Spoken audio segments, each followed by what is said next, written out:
Awesome, as they say. Yeah, Megan's here now. Loads of people have seen the movie, including our son, who's your age, actually, and so it's absolutely great. It is, we don't really know you. I know you've done stuff in the States, but this is the first really big one for you, isn't it? Yeah, this is my first real movie. I was on a sitcom that I noticed is on TV a lot here called Hope and Faith with Kelly Ripa. Oh, yeah? Yeah. I did 2 seasons of that in New York, but that was a TV show. It's a whole different, world from doing movies like this. And you're only 21? 21? Yeah, I just turned 21. Do people around you start treating you differently when you move out of, you know, the sort of the league that you're in into the big league? I mean, Transformers is massive. It's going to be a huge box office success here. People around me don't treat me differently, but I guess people that you don't really know, like when you go into restaurants and things like that, you get treated differently. Yeah. If your movie is doing well at the box office. And what does it feel like? Because so many actresses and actors who are really good and beautiful looking and stuff, they never get the break, you know? It just never quite happens, and their friends and colleagues look at them and say, it should have happened for you. I wonder why, and it's just the luck of the business, isn't it? How does it feel when you do break through? I don't know if I've actually broken through yet. I mean, I'm in a really successful movie, but I don't know about me personally if I... Well, it's a start. It's definitely a start, but I just don't feel like I've really achieved the career goals that I want to. But you're right about it being luck. It's all luck. I'm president of the Lucky Club. I've never really had to work too hard to get a job. I keep sort of stumbling upwards into these great positions, and I've just been so lucky. And there are so many people that are really hardworking and dedicated and beautiful and talented that never get the opportunity. So what happened? I mean, I know you were born in Tennessee, Memphis, weren't you? Knoxville. Knoxville. Yeah. And then you moved across to Florida? Yeah. When you were a kid. And when did you know that you wanted to? Because I know you were sort of training in dance and acting and everything. When did you really know that this was what you wanted to do? I was 3 and I saw The Wizard of Oz, and I became obsessed with Judy Garland. And I told my mom that year when I was 3 that I wanted to be an actress, and I had a Dorothy costume, and I was Dorothy, and everyone had to address me as Dorothy for an entire year. How worrying. Yeah. And then once when I was like 12, I thought for a second I wanted to be a lawyer, but I realized that I had just been watching a lot of Ally McBeal, and I still just wanted to be an actress. Right. So, and you do know various other characters. I mean, for example, Lindsay Lohan's permanently in the news over here. I'm sure she's over there. You've worked with her, I know. Do you kind of see it? Is it really very difficult being young, beautiful, and very famous in Hollywood? I would imagine so. I mean, I don't know about the very famous part, and I'm not really a part of that world yet, but what the media has become and what the paparazzi are now is just a whole different story from 10 years ago, and it's really hard to obtain any sort of privacy. And I think that becomes just the loss of complete anonymity is hard for young girls. It certainly can drive them crazy. I mean, you mentioned Lindsay Lohan and Britney Spears. You never have a chance to recover. You can't get away. No matter where they go on vacation or to any rehab facility, there's always paparazzi, and it's a difficult thing.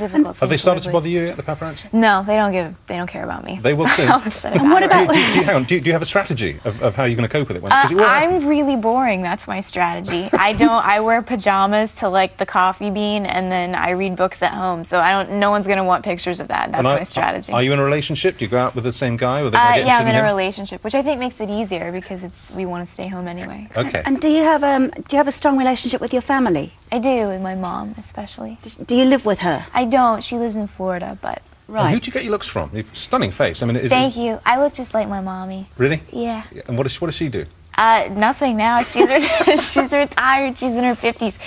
But she had a bunch of just odd jobs when I was growing up. Is she blown away by this? She's really proud of me, yeah. Yeah, bet she is. Let's see another clip from the film. This is where you're in the car with the unlikeliest looking hero, Sam, who, this is the love interest. And it's a bit like Peter Parker, isn't it? And Lindsay Lohan, you know. The Peter Parker character is a bit of a nerd, he's a bit of a nerd, but there's an undeniable spark, mostly coming from him, I have to say, to suck you in. Let's have a look.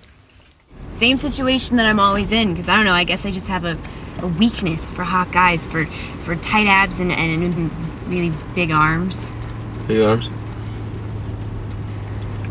Well, there's a couple new additions in the car. Like, I just put in that light there. And that disco ball. And so the light reflects off the disco ball. Huh. Whoa, nice headers. You've got a high-rise double-pump carburetor. That's pretty impressive, Sam. Double pump? It squirts the fuel in so you can go faster. Oh. I like to go faster. It looks like your distributor cap's a little loose. Yeah? How'd you know that? My dad, he was a real grease monkey. He taught me all about this. I could take it all apart, clean it, put it back together. That's weird. I just wouldn't peg you for mechanical. And he ends up, doesn't he, in the movie, he ends up being a real kind of hero. He's the underestimated hero. Yeah, exactly, yeah. As most of them are. Listen, the special effects, you know, these creatures are extraordinary. I assume you were acting against blue screen. You were looking at... We actually only did 2 days of blue screen. Michael Bay doesn't like to shoot blue or green screen a lot. So we were on location. We obviously weren't working with robots, but there were men that would hold window washing poles that would be like 15 or 30 feet high. Okay. And they would represent whichever robot we were interacting with, and we'd have to yell at the pole or whatever the scene was. We'd do it with these poles, and they'd have tennis balls glued to the top for an eye line. Well, okay, So you'd have to be really, really scared of a pole with a tennis ball on top. Well, luckily on Michael's sets, everything really is exploding. 99% of the explosions you see are real, so that gives you something to react to and something to actually be afraid of, because you could lose your life at any point. Okay, well, let's see you making eye contact with the tennis ball, which looks startlingly like a transformer in the scene. Thank God for that. So, Ladies Man 217, that is your eBay username, right? Sam Woodwicky, and my... Is that you? Car is... Yeah, that sounds like Ladies Man. Last night at the station, you told the officer your car transformed. Here's what I said, that my car had been stolen, but it's fine now because it's back. It came back.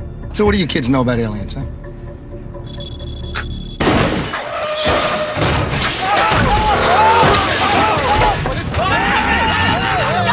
I can't see it. Shift your way towards the front.